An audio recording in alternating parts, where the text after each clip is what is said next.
ഈശോ മിശിഹായിൽ ഏറെ സ്നേഹിക്കപ്പെടുന്ന സഹോദരരെ, ദനഹാകാലത്തിലെ മൂന്നാമത്തെ ആഴ്ചയിലേക്ക് ഇന്ന് നാം പ്രവേശിച്ചിരിക്കുകയാണ്. ഇന്നത്തെ തിരുവചന വായനകൾ നമ്മുടെ ജീവിതയാത്രയിലെ അത്യന്താപേക്ഷിതമായ ഒരു കാര്യത്തെക്കുറിച്ചാണ് നമ്മെ ഓർമ്മിപ്പിക്കുന്നത്. ദൈവവിളിയും അതിൽ കൂടെയുള്ള ദൈവിക സാന്നിധ്യവും. ജീവിതത്തിലെ മാറ്റങ്ങളുടെയും പ്രതിസന്ധികളുടെയും നടുവിൽ താൻ തനിച്ചാണോ എന്ന ചോദ്യം പലപ്പോഴും നമ്മുടെ മനസ്സിൽ ഉയരാറുണ്ട്. എന്നാൽ ഇന്ന് ദൈവം നമുക്ക് തരുന്ന ഉത്തരം ഭയപ്പെടേണ്ട, ഞാൻ കൂടെയുണ്ട് എന്നാണ്. ഇന്നത്തെ ഒന്നാമത്തെ വായനയിൽ നിയമാവർത്തന പുസ്തകം 31 അധ്യായം 1 മുതൽ 8 വരെയുള്ള വാക്യങ്ങളിൽ മോശ തൻ്റെ ദൗത്യം അവസാനിപ്പിച്ച് നേതൃത്വം ജോഷുവയ്ക്ക് കൈമാറുകയാണ്. ഈ വലിയ ഉത്തരവാദിത്തം ഏറ്റെടുക്കുവാൻ ഭയപ്പെടുന്ന ജോഷുവയ്ക്ക് മോശ നൽകുന്ന ഉറപ്പ് ഇതാണ്: നീ ശക്തനും ധീരനുമായിരിക്കുക, കർത്താവ് നിനക്ക് മുമ്പേ പോകും, അവിടുന്ന് നിന്നോട് കൂടെ ഉണ്ടായിരിക്കും. ഇവിടെ നേതൃത്വം മാറുന്നുണ്ടെങ്കിലും ദൈവം മാറുന്നില്ല. നമ്മുടെ ജീവിതത്തിലും ചില ഘട്ടങ്ങൾ അവസാനിക്കുകയും പുതിയവ തുടങ്ങുകയും ചെയ്യുമ്പോൾ നാം ഭയപ്പെടേണ്ടതില്ല.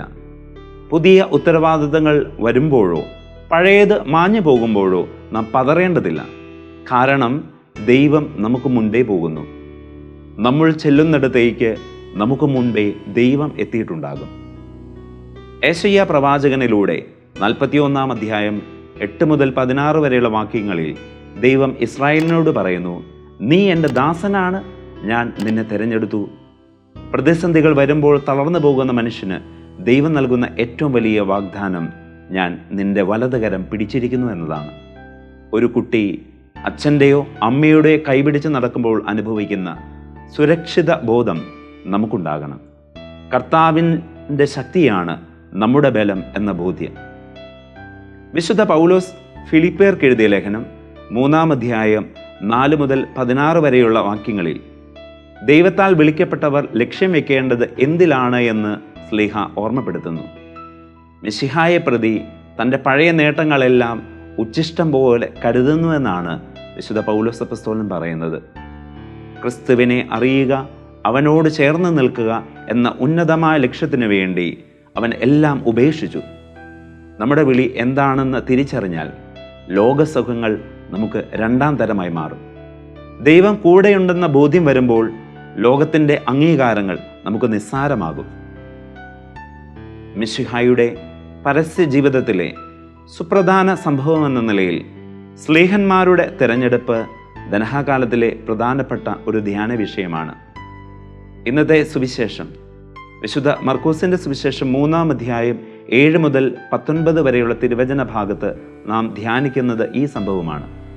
സുവിശേഷം പറയുന്നു: അവൻ തനിക്ക് ഇഷ്ടമുള്ളവരെ അടുത്തു വിളിച്ചു. ശിഷ്യന്മാരുടെ യോഗ്യതയോ കഴിവോ പാണ്ഡിത്യമോ നോക്കിയല്ല ഈശോ അവരെ വിളിച്ചത്. അത് അവൻ്റെ മാത്രം ഇഷ്ടമായിരുന്നു.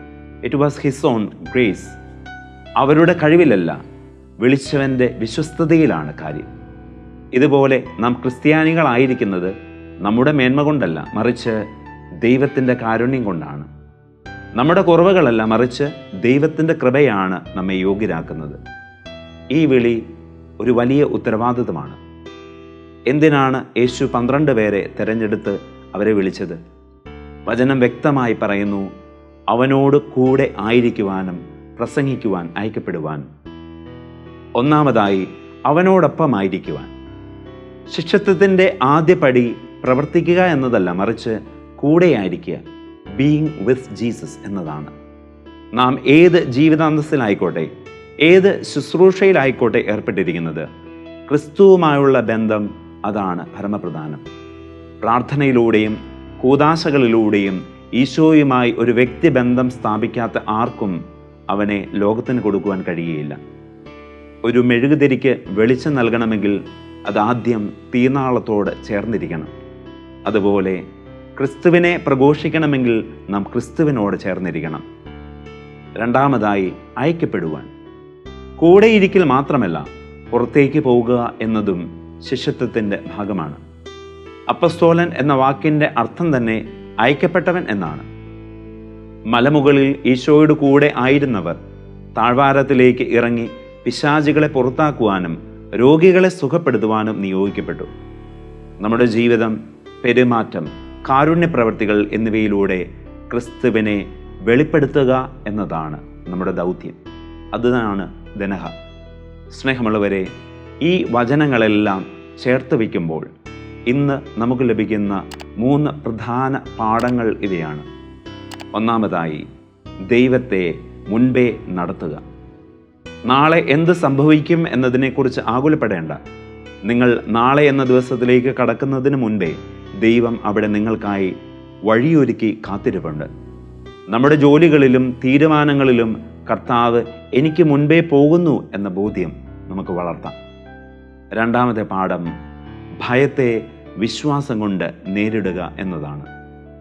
പ്രതിസന്ധികൾ വരുമ്പോൾ യെശയ്യാ 41:10 നമുക്ക് ബലമാകട്ടെ. ഭയപ്പെടേണ്ട, ഞാൻ നിന്നോട് കൂടെയുണ്ട്. സാമ്പത്തിക ബുദ്ധിമുട്ടുകളോ രോഗങ്ങളോ ഭാവിയെക്കുറിച്ചുള്ള ആശങ്കകളോ നിങ്ങളെ അലട്ടുന്നുണ്ടാകാം. ആ സമയത്ത് യെശയ്യാ പ്രവാചകനിലൂടെ ദൈവം പറഞ്ഞത് ഓർക്കുക, ഞാൻ നിന്റെ വലതുകരം പിടിച്ചിരിക്കുന്നു. പ്രിയപ്പെട്ടവരെ, ദൈവത്തിൻ്റെ കരം പിടിച്ചിരിക്കുന്നവർക്ക് വീഴ്ചകൾ സംഭവിക്കില്ല. മൂന്നാമത്തെ പാഠം, ലക്ഷ്യം മറക്കാതിരിക്കുക. പൗലോസ്ലീഹായെ പോലെ ക്രിസ്തുവിനെ അറിയുക എന്നതിനേക്കാൾ വലിയൊരു നേട്ടം ഈ ലോകത്തിലില്ല എന്ന് തിരിച്ചറിയുക.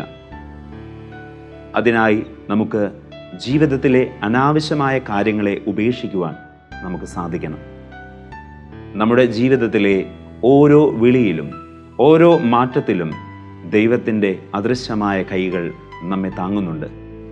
മോശയിലൂടെ ജോഷുവായ്ക്ക് ലഭിച്ച അതേ ഉറപ്പ്, പൗലോസിന് ലഭിച്ച അതേ ആവേശം, 12 ശിഷ്യന്മാർക്ക് ലഭിച്ച അതേ വിളി ഇന്ന് നമുക്കും ലഭിച്ചിരിക്കുന്നു. ഭയപ്പെടാതെ ലക്ഷ്യബോധത്തോടെ നമുക്ക് ക്രിസ്തുവിൻ്റെ പിന്നാലെ നടക്കാം.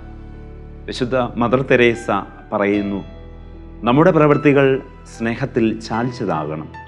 കാരണം നാം ക്രിസ്തുവിനെയാണ് മറ്റുള്ളവർക്ക് നൽകുന്നത്.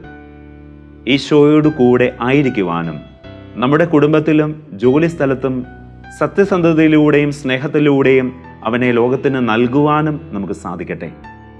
ദൈവം നമ്മെ എല്ലാവരെയും സമൃദ്ധമായി അനുഗ്രഹിക്കട്ടെ. ആമേൻ.